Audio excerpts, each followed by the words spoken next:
Thank you, Mr. Chairman. I move to strike the last word.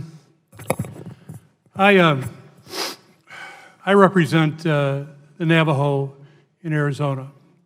The Navajo Nation, when you combine it with the land that's in New Mexico and Utah, is a little bit larger than the state of West Virginia. Back in the late 1940s, when the Cold War was just about to begin, and just towards the end of World War II, the federal government came in and let the Navajo know that they were going to start to mine uranium in their lands. And when that occurred, of course, somebody would expect it to be cleaned up eventually. We are now about 80 years out since that occurred, and many lives have been lost. Children have been born with birth defects. Families have been wiped out. And we sit here 80 years later not having cleaned up those sites. How many sites are there? There's about 520 of them. How long have we known that? Almost all of those 80 years.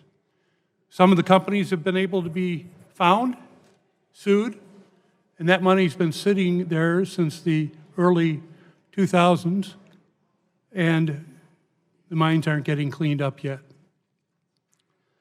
I spoke to a mother who is about a quarter mile away and downstream from a wash from mine site 28. And when we visited at that site, it was very clear that her statements were relevant, because she lost all 8 of her children and her husband and her sister-in-law from cancer. And that's why, one of the reasons why the Radiation Exposure Compensation Act is so important, because people are dying now. Families are being hurt now.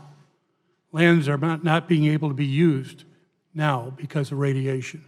What have we done? Well, in some cases, we put a fence around the larger sites, and in some cases, we put a sign up to say, don't come here because there's radiation. And we've waited and waited and waited.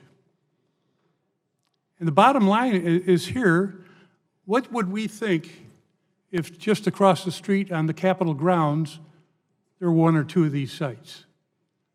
Do we think it's going to take 80 years to get this cleaned up? It's a responsibility of this government.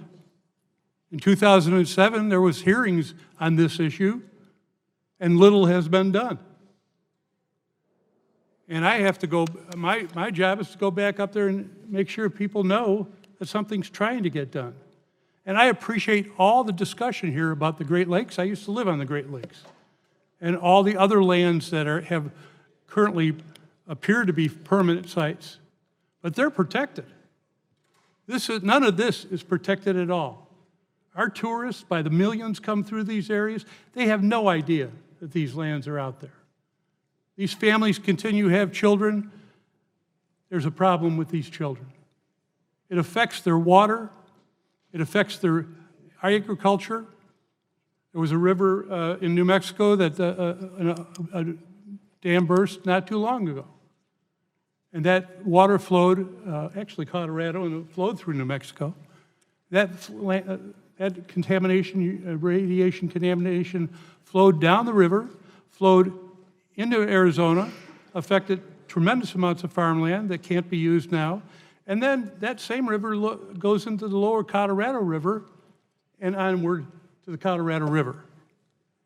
So not only should these people be compensated, but I would like to debate anybody on the fact that we as a government should wait 80 years when we know what the problem is and can address this problem and should address this problem.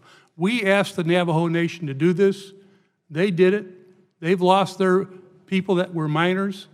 They've lost their children. They've lost their families. And we have to make good on our word. And with that, I yield back.